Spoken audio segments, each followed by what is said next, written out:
오늘 말씀의 제목은 믿음의 그릇을 준비하고 은혜로 채우라. 할렐루야. 여러분, 믿음의 그릇 가져오셨습니까? 네. 믿음의 그릇 가져오셨어요? 오늘 말씀의 제목이 믿음의 그릇을 준비하고 은혜로 채우라 그건데, 여러분들 은혜 받을 만한 믿음의 그릇을 가져와야 돼요. 주일날에는 빈 그릇 들고, 이 빈 그릇이 뭐냐? 은혜 받을 만한 그릇을 준비해 오는 거예요. 할렐루야. 그런 마음으로 이렇게 교회에 오면 그날 은혜가 임해요. 누구나 이 기적을 좋아하는데요, 오늘은 기적에 대한 이야기예요. 기적에 대한 이야기. 누구나 기적을 좋아합니다. 충청남도 군산에서 태어났던 이 김옥래 전도사라고 전도사가 있는데요, 이분이 이 초등학교 다닐 때부터 머리가 좋았어요. 그래서 선생님이 가르쳐 주시면 노트 필기를 하지 않아도요, 그냥 그대로 달달달달 외우는 거야. 그래서 담임 선생님이 이 옥래에게 너는 이 다음에 커서 법관이 되어라 늘 그랬다는 거예요. 그래서 이 옥래 어린이는요, 이 다음에 커서 여자 판사가 되는 게 꿈이었어요. 그 황윤성인가 누구 여자 법관이 있었다는데, 내가 그 뒤를 이어서 내가 여자 법관이 될 것이다, 이 꿈을 가지고 살았다는 거예요. 그런데 집에서 인삼농사를 지는데 가세가 기울었어요. 한 4년마다 이 인삼을 캐는데 가세가 기울어서 3번이나 이렇게 이 흉작이 들다 보니까 집이 가난해져서 이 아이가 대학에 갈 수가 없는 거예요. 머리는 좋은데. 그래서 신경쇠약에 걸려서 누웠습니다. 잠이 안 오는 거예요. 그런데 이미 몸은 병들어서 신경쇠약에 걸렸지, 불면증이지, 귀에서 이명 소리가 들리는 거야. 어디서 막 이명이 들리고 위장병이 왔어요. 그리고 폐결핵이 와가지고 이제 피를 토하는 것입니다. 그래서 이제 죽으려고 내가 죽으려고 수면자들 모아놨는데, 친구가 우리 교회 한번 오라고. 그게 중요해요. 교회 한번 오라고. 이것이 중요합니다. 교회 한번 오라고. 그래서요, 이 교회를 한번 그냥 따라갔어. 그러면서 계속 교회를 다니기 시작해가지고요, 이제 세례도 받고, 그러면서 그 교회에서 이제 산상 이 부흥회 같은 걸 하는데, 산에 가서 기도하고 막 이러는 집회를 따라갔는데, 거기에서 밤에 기도를 하다가, 회개 기도를 하다가 초저녁부터 기도를 했는데 새벽 2시 넘도록 기도를 하다가 하나님을 정말로 만나버린 거예요. 하나님을 만났는데 자기의 모습이 이 30인치 TV 가운데서 딱 보이는데, 이 비디오로 찍어놓은 것처럼 자기의 모습이 딱 보이더라는 것입니다. 그래서 내가 이런 죄를 졌구나, 이 죄를 가지고는 내가 천국에 갈 수 없는데, 이 생각을 하면서, 그러면서 회개를 했는데 2시 넘도록 회개를 한 거예요. 그런데 그때 예수님의 피 묻은 손이 보이는 것입니다. 그래서 예수님의 피 묻은 손을 잡아요. 그러면서 말할 수 없는 기쁨과 감사가 오는 거예요. 그래서 예수님을 잡으면서 자기가 감사를 할 때 순식간에 자기에게 있던 이 두통이 떠나가고요, 몸이 고쳐지는 거예요. 몸이 고쳐지고, 이 폐결핵이 갑자기 은단을 먹은 것처럼 이 가슴이 화해지면서 이 가슴에 이 결핵이 고쳐지고, 순식간에 그 성령의 기운이 아래로 쫙 내려오더니만은 위장병이 고쳐져 버리는 거예요. 그러니까 한순간에 기도할 때 그냥 한꺼번에 폐결핵이 녹았지요, 위장병이 고쳐졌지요, 신경쇠약이 고쳐져 가지고 이명이 고쳐지고, 한꺼번에 다 이런 고쳐지는 기적을 이 김옥래 이 청년이 이 경험을 하게 되는 것입니다. 나를 봐. 다른 데 보지 말고. 나를 봐야 내가 설교를 하지. 다른 데 보지 말아요. 나를 봐요. 하나님을 보시기 바랍니다. 다른 데 보지 마라. 그러면은 안 돼. 여러분, 이것이 기적이라는 거예요. 기도하는데 기적이 일어났어. 폐결핵이 치료된 거야. 여러분, 내가 회개하고 하나님께 감사할 때 기적은 일어나는 거예요. 이런 기적을 원하지 않습니까? 누구나 다 이런 기적을 원하잖아요. 내게도 이런 기적이 일어나기를 바라고 있거든요. 그러려면 여러분들 자세가 중요해요. 할렐루야. 예배에 집중하시기 바라요. 예배에 집중하고 나를 똑바로 쳐다보세요. 하나님 바라보는 마음으로 집중하세요. 그러면 여러분에게도 오늘 기적이 일어납니다. 오늘 하나님의 말씀, 엘리사의 이 기적인데 세 번째 기적 이야기예요. 이 열왕기하 2장에서부터 8장까지는 계속적으로 엘리사에 대한 기적의 이야기를 다루고 있습니다. 한마디로 엘리사의 그 기적의 노다지가 2장부터 8장까지 기록이 된 거예요. 어마어마하게 들어있습니다. 근데 오늘 세 번째예요. 첫 번째 기적은 뭐였느냐면 물이 병들어가지고 토산물이 익지 못하고 다 떨어질 때 엘리사가 기도했을 때 그 물이 고쳐져서 다시는 죽음이나 이 토산물이 떨어지는 이런 것이 없이 고쳐졌어요. 두 번째 기적은 또 뭐였느냐면 이 모압과 이스라엘과 이 전쟁을 하는데 이 모압으로 이 전쟁을 하러 갈 때 7일 만에 골짜기 안에서 물이 떨어진 거야. 그때 엘리사가 말하기를 골짜기를 파라. 그래서 골짜기를 팠더니 파는 곳마다 하나님이 물을 주셔서 사람과 가축과 모든 것이 먹고 그러면서 모압을 크게 이겼던 그 기적을 다루었습니다. 오늘 이제 다 기억나죠? 우리가 예배 드렸던 거죠. 기억납니까? 할렐루야. 자, 오늘 세 번째 이제 기적인데요. 오늘은 이 가난한 과부. 이 과부 하면은요, 과부라고 하지 마세요. 이렇게 말하는 분도 있대요. 사실 과부라는 말이 좋은 건 아닌데 그게 너무나도 익숙해졌어. 우리는 미망인이라고 해야 되거든요. 남편이 일찍 죽고 혼자 된 사람 미망인. 그런데 성경에서는 옛날부터 과부. 저도 미망인이라고 해야 되겠는데 자꾸 과부라는 말이 튀어나와요. 아무튼 이 이 가난한 이 미망인이 빈 그릇에 기름을 채워서 그 기름을 팔아서 빚을 갚는 이 기적의 이야기를 오늘 이제 본문에서 적고 있습니다. 이 말씀을 통해서 우리가 은혜를 나눌 거예요. 자, 1절을 보시면 그렇습니다. 오늘 1절 보면은요, 1절 보면은 뭐라고, 4장 1절 보면 선지자의 제자들의 아내 중에 한 여인이 엘리사에게 부르짖어 이르되 당신의 종 나의 남편이 이미 죽었는데 당신의 종이 여호와를 경외한 줄은 당신이 아시는 바니이다. 이제 빚 준 사람이 와서 나의 두 아이를 데려가 그의 종을 삼고자 하나이다. 이와 같은 내용을 1절 내용을 가지고 엘리사를 찾아왔어요. 자기 가정의 안타까운 사연을 이 하나님의 사람에게 말하면서 도움을 요청하고 있는 것입니다.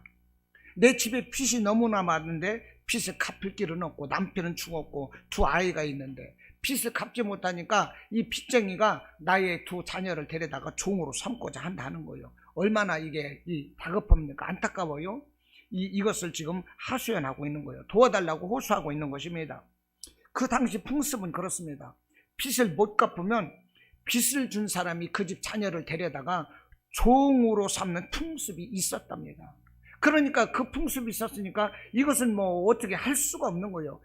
그 사람, 이 빚 준 사람에게는 뭐 죄를 물을 수가 없는 상황이었어요. 그런데 이 여인은 빚을 도저히 갚을 수가 없어요. 그러니까 어떻게 해요? 결국 하나님의 사람 엘리사를 찾아와서 도와주세요. 간청을 하고 있는 것입니다. 자, 보십시오. 이 여인이 자기 남편과 결혼할 때에 빚쟁이로 살기를 꿈꿨을까요? 아니잖아요. 행복을 꿈꿨습니다. 내가 사랑받는 한 아내가 되어야지. 사랑하는 남편이 되어야지. 내가 열심히 남편 옷도 빨아주고 밥도 해주고 막 이렇게 하면서 이 자녀도 낳고 이렇게 살아야지. 이런 꿈을 가지고 결혼을 했을 거예요. 안 그래요? 언제나 행복한 웃음이 넘치는 그런 가정을 꿈꾸었어요. 그러나 사랑하는 남편이 죽고 자기는 미망인이 되어버렸습니다. 얼마나 안타까워요. 오늘 본문의 여인이 그런 사람인 거예요. 자, 이 여인이 있었던 그 당시에는요, 고대 이스라엘이었는데 과부가 된다는 것은, 미망인이 된다는 것은 사회적 약자가 되는 것입니다. 사회적 약자이기 때문에 성경은 한결같이 말을 해요. 고아나 과부나 나그네를 선대하라고 그랬어요. 나그네들은 먹을 것이 없이 다니는 사람들, 고아도 마찬가지고 과부도 마찬가지요. 그래서 성경에서는 이들을 3대 약자로 보고 이렇게 도와줄 것을 성경은 계속적으로 말씀을 하고 있습니다. 그럼에도 불구하고 이 과부는, 미망인은 남편이 없기 때문에 도와줄 사람이 없어요. 경제적인 어려움이 처할 수밖에 없는 것입니다. 그래서 여러 가지 법적으로 제도화가 되어 있지만은 이 사람들은 이 법적인 이 제도로부터 언제나 도의식이었고 어려운 삶을 살았다는 것입니다. 자, 이와 같은 사회 현실 속에서 이 두 자녀와 함께 살아가는데 가정에는 막 빚이 눈덩이와 같이 막 늘어나는 거예요. 살아갈 방법이 없어요. 사랑하고 사랑받는 행복한 가정을 꿈꾸었지만 가정은 풍비박산이 났고 자녀들은 이제 종으로 빼앗길 판이다 하는 거예요. 이와 같은 이 과부의 현실이 여러분 어쩌면 나의 현실은 아닙니까? 물론 나는 물질적으로 풍성할 수도 있어요. 가정에 어려움이 있을 수도 있어요. 그리고 여기 주인공인 여자였지만 나는 남자일 수도 있어요. 그렇기 때문에 많은 사람이 나는 아닙니다, 나는 저 사람이 아닙니다, 이렇게 비교하기를 거부할 수가 있어요. 그러나 여러분, 누구나 예외 없이 자신의 꿈대로 되어지지 않는 것이 현실이고, 행복하고자 하지만 불행할 수도 있고, 부하고자 하지만 가난할 수 있고, 건강하고자 하지만 질병 걸려서 고통받을 수 있고, 누구나 다 자기 꿈대로 생각대로 계획대로 안 된다는 거예요. 그런 환경 속에서 누구나 다 가슴앓이 하고 있거든요. 막 속을 끓이고 있거든요. 자신의 부끄러움을 가리기 위해서, 자신의 체면 때문에, 명예 때문에 자신의 아픔을 드러내지 못하고 그것을 덮기에 급급한 사람들이 너무나도 많다는 것입니다. 안 그렇습니까? 사람들 앞에 내 부끄러움을 어떻게 다 말해요? 그것을 감추고 나는 안 그런 척하고 살잖아요. 나는 축복받은 것처럼 오히려 허세 떨고 살잖아요. 가만히 보면 못 배운 사람들이 더 허세를 떨고, 가난한 사람들이 뻥뻥거리고, 방이 나온 사람들이 군대 얘기는 더 한다고 그러잖아요, 본래. 여러분, 그런 거예요, 여러분. 자기를 감추기 위해서. 그러다가 나중에 하다 안 되면 어떻게 돼요? 잘못된 판단을 하고 인생을 마쳐버리는 거예요. 그러니까 여러분, 오늘 열왕기하 4장에서 이 가난한, 이 미망인, 이 과부의 모습은 나의 모습, 나의 현실이 아닐 수가 없는 거예요.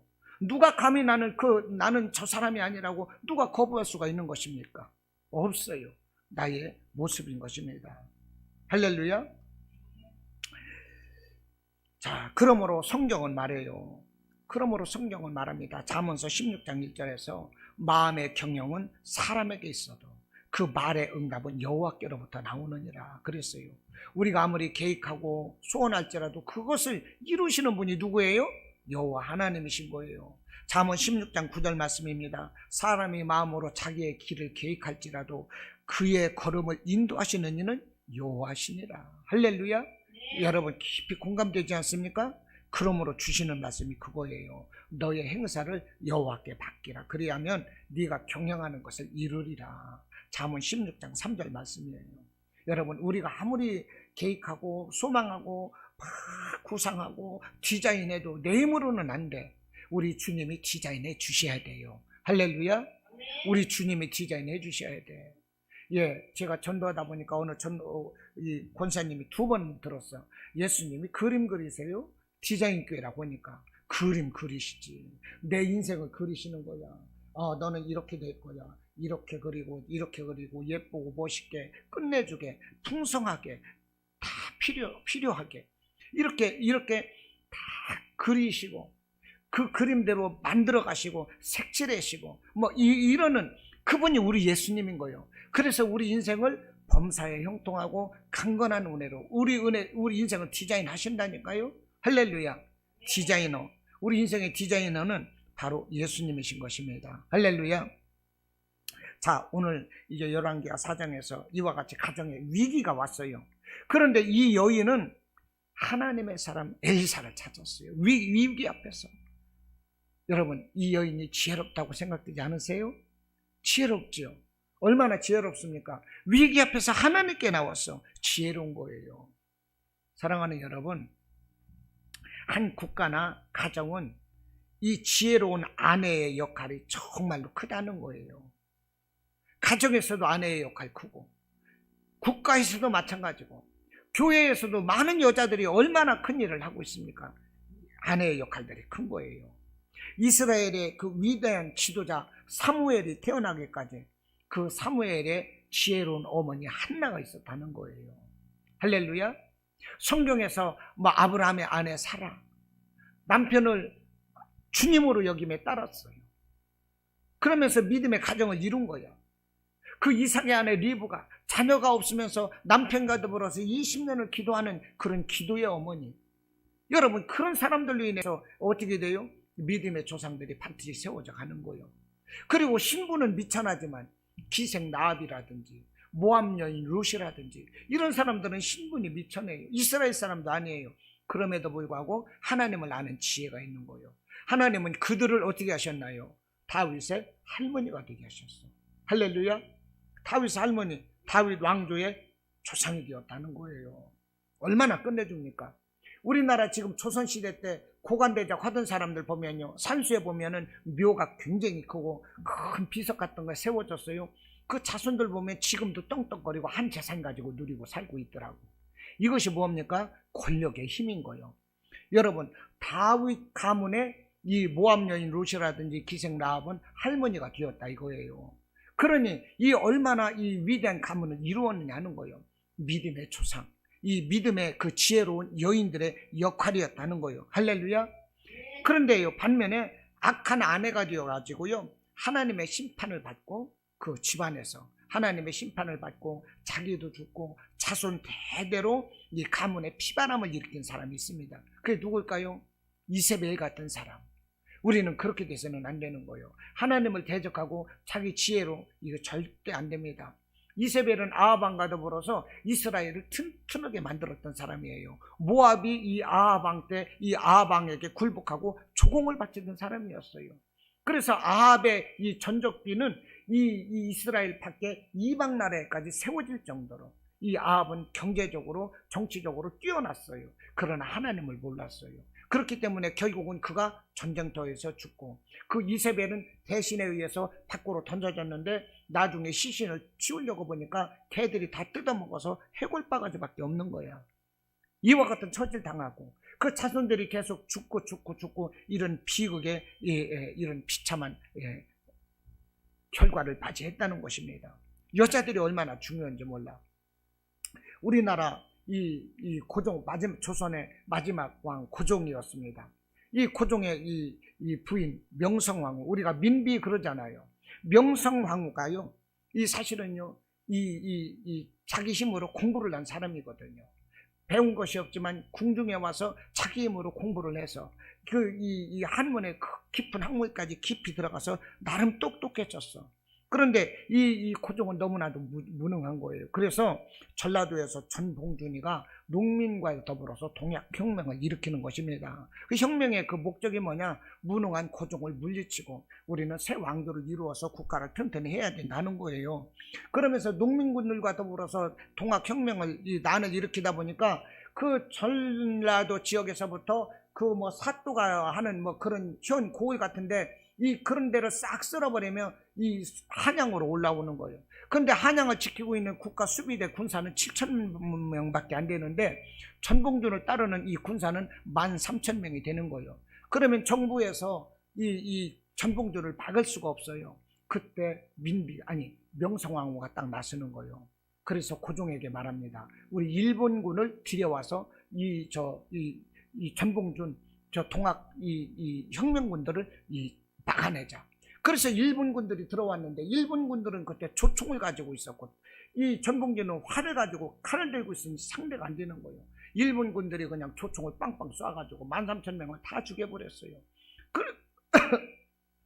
그러면서 그 기세를 몰아가지고 그 일본군이 일본으로 돌아가질 않고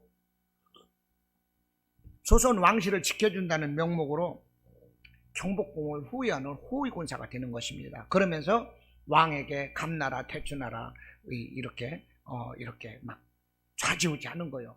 그러다 보니까 이 일본군이 들어가지는 않고 그래서 명성황후가 또 꾀를 내는 거예요. 그러면 우리는 이제 청나라군을 들여와서 일본군을 물리치자. 그런데 그 사실이 일본군에게 이제 그 사실이 드러나게 돼서요. 그것 때문에 어떻게 돼요? 우리나라는 이 청일전쟁이 일어나게 되는 것이고, 그리고 이 명성황후는 일본군에게 무참하게 살해되는 것입니다. 무참하게 살해되고 1910년도에는 우리 조선시대 조선이 빼앗기는 거예요. 한일 합병, 조선은 이 일본과 한나라가 되었다 이거예요. 이게 뭐예요?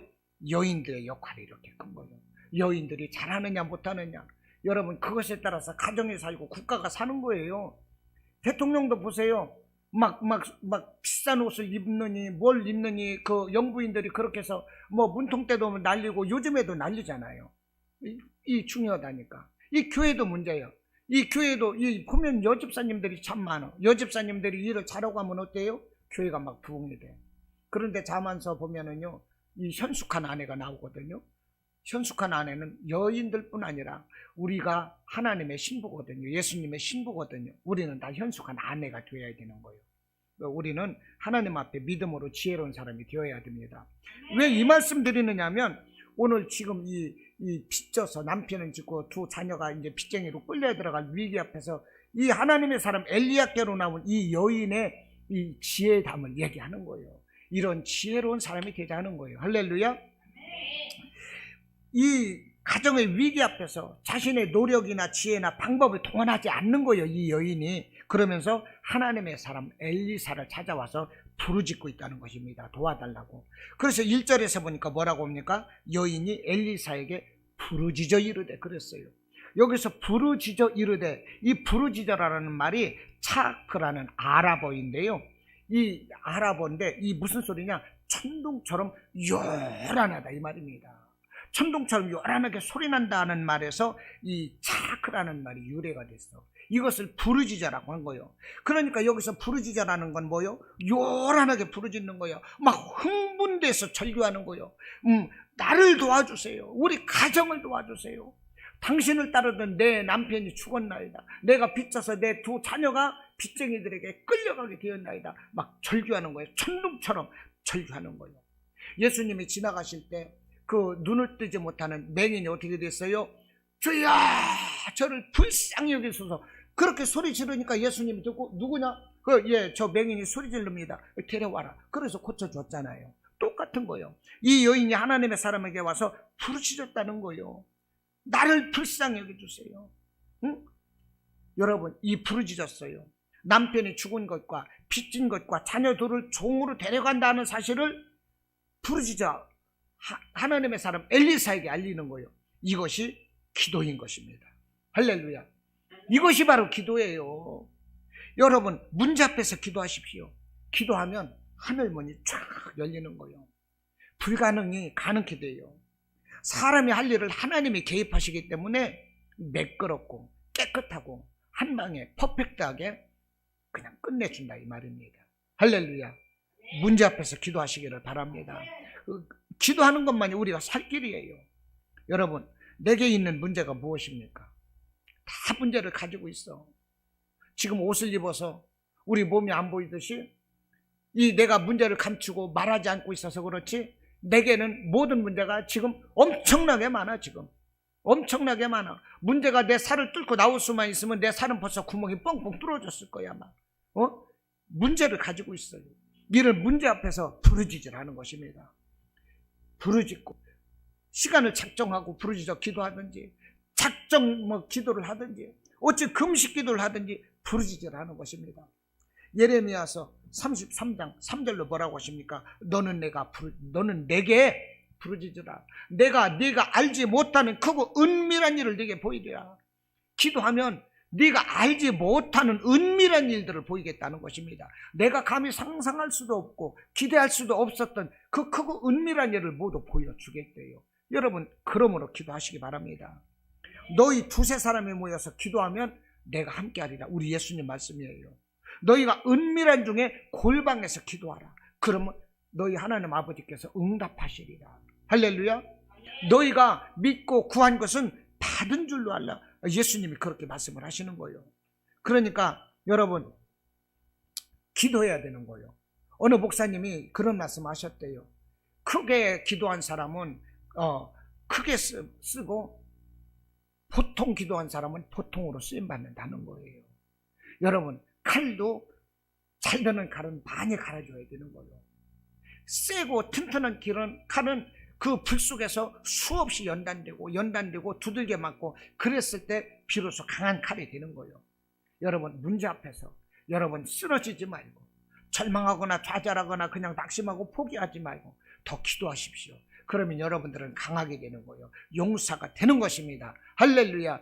그럴 때 마귀는 펄펄 떨면서 떠나가는 거예요. 할렐루야.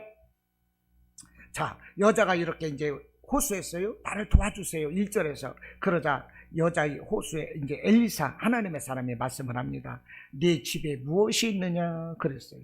그러자 여인이 말하기를 기름 한 그릇 위에는 아무것도 없나이다. 2절 3절 말씀인 거예요. 그런데 여기 네 집에 무엇이 있느냐니까 기름 한 그릇 위에는 아무것도 없나이다 그랬는데, 이 기름 한 그릇 하니까 이 큰 그릇 속에 담겨있는 그릇 같지 않습니까?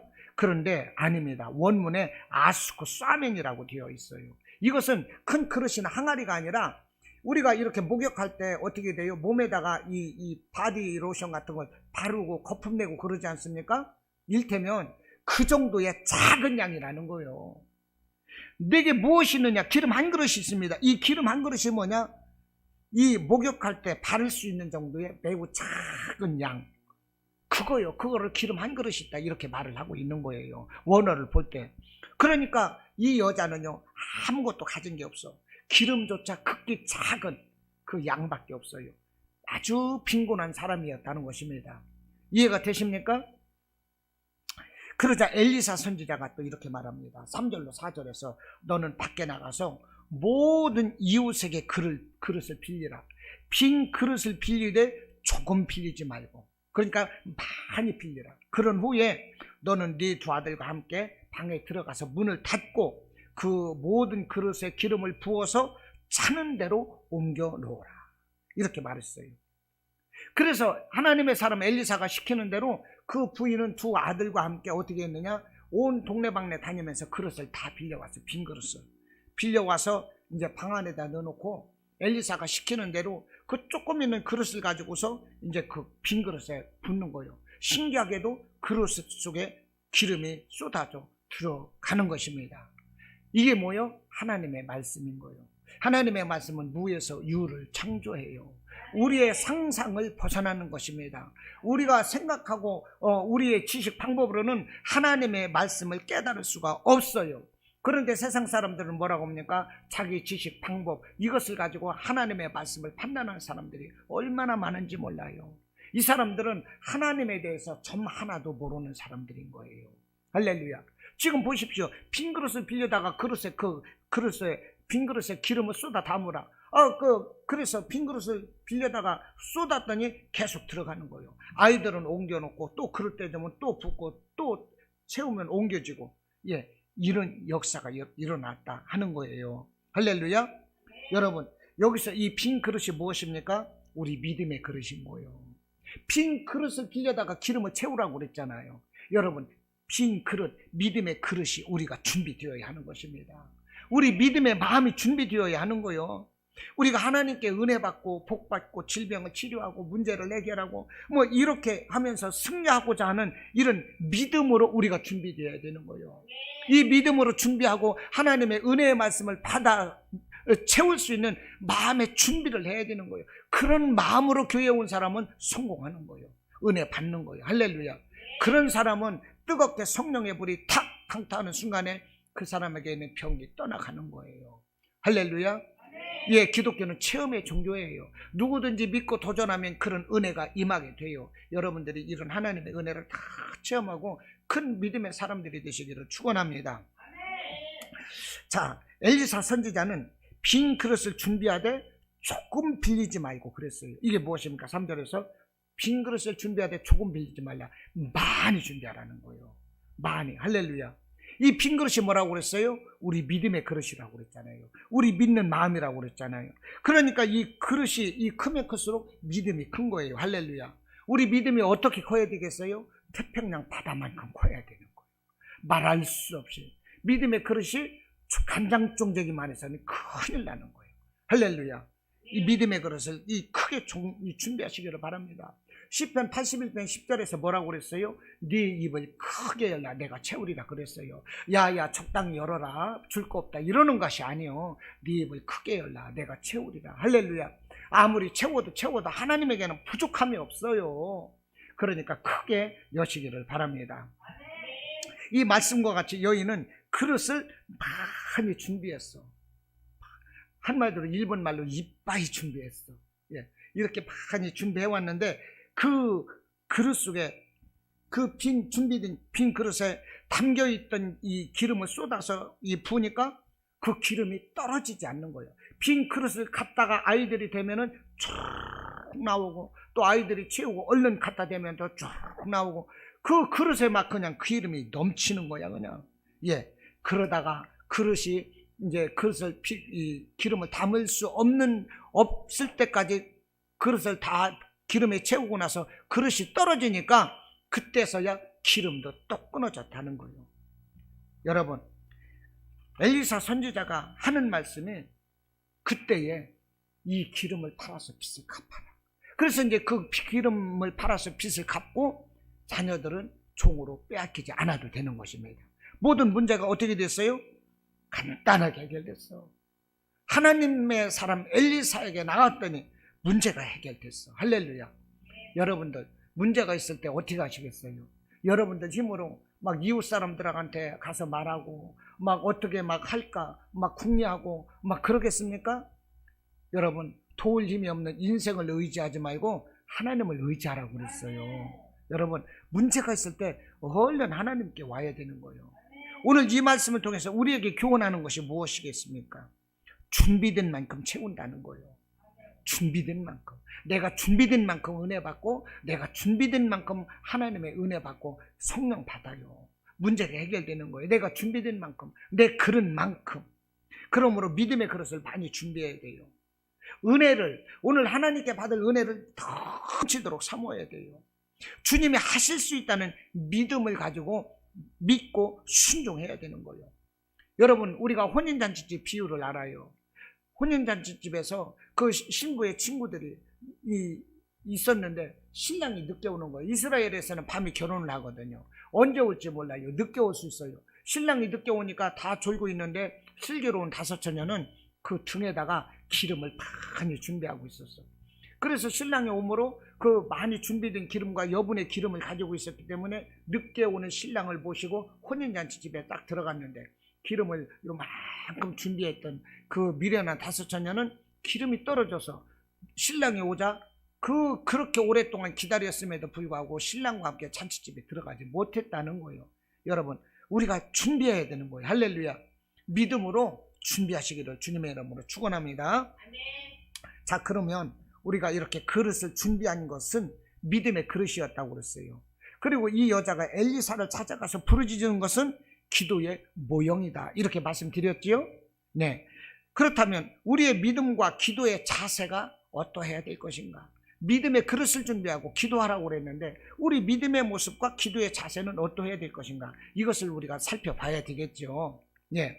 자 오늘 4절 보면 이렇게 말씀을 합니다. 너는 네 두 아들과 함께 들어가서 문을 닫고 그 모든 그릇에 기름을 부어서 그랬어요. 이제 그릇을 빌려오라고 그래서 그릇을 빌려왔더니 너는 두 아들과 함께 방에 들어가서 문을 닫으라는 거예요. 그리고 모든 그릇에 기름을 부어라. 엘리사 하나님의 사람이 말씀을 하는 거예요. 그러자 여인이 그 엘리사에게서 물러가서 그의 두 아들과 함께 집에 가서 문을 닫은 후에 빈 그릇에다 기름을 붓는 것입니다. 그런데 여기서 문을 닫으라고 했지 않습니까? 집에 들어가서 문을 닫으라. 이 문을 닫는 것은 단순하게 이 문을 닫는 행위 자체만을 의미하는 것이 이 문을 닫는 행위만을 묘사하는 것으로 봐서는 안 된다는 것입니다. 문을 닫는 것에 영적인 의미가 있어요. 그게 뭐냐면 하나님이 베푸시는 값비싼 은혜를 그냥 남발하지 말라 이 말입니다. 소중하게 간직해야 될 그런 의미도 있는 것이고요. 또 하나님이 베푸시는 값비싼 은혜를 기대하면서 은밀한 중에 기도하는 모습인 것이고요. 그 은혜를 기대하면서 겸손하게 하나님 앞에 나아가는 모습인 거예요. 이런 여러 가지 영적인 의미가 있다는 것입니다. 이해가 되십니까? 그래서 문을 닫으라는 거예요. 조용히 들어가서. 그리고 또 이 들어가서 문을 닫으라는 것은 우리가 하나님의 은혜를 기다리면서 아무것도 방해받지 않아야 된다는 거예요. 우리가 기도할 때도 방해받지 않아야 되는 거죠.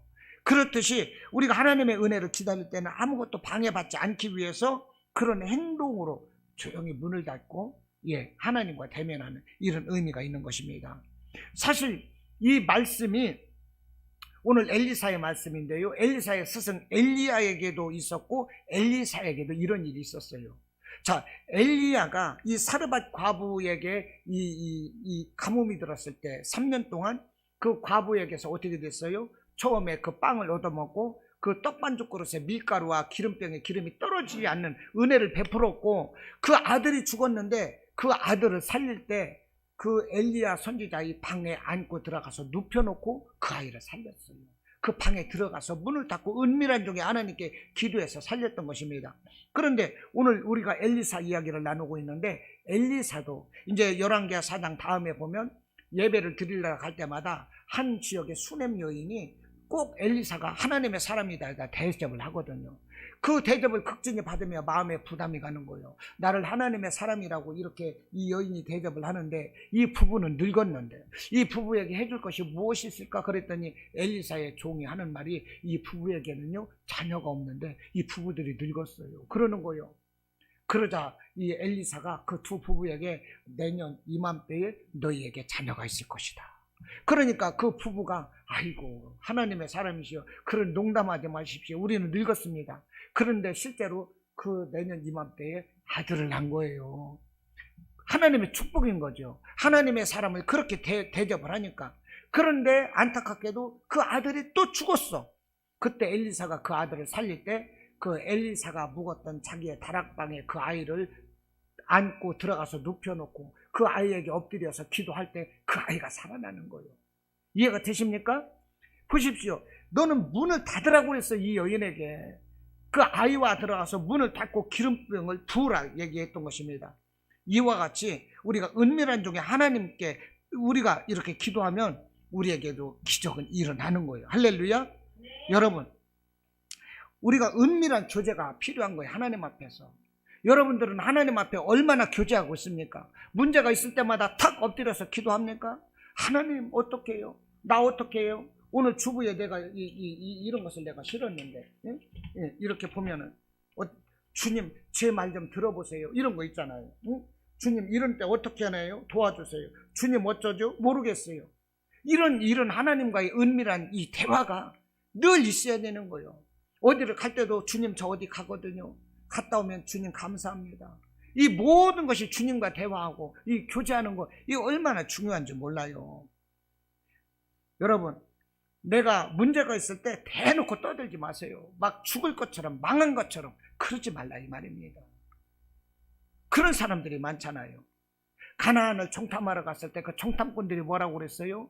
우리는 그들 앞에서 메뚜기와 같다. 우리는 죽는다. 우리 차라리 이곳에서 죽자. 애굽으로 돌아가자. 막 떠들어댔잖아요. 그들은 다 멸망했어요.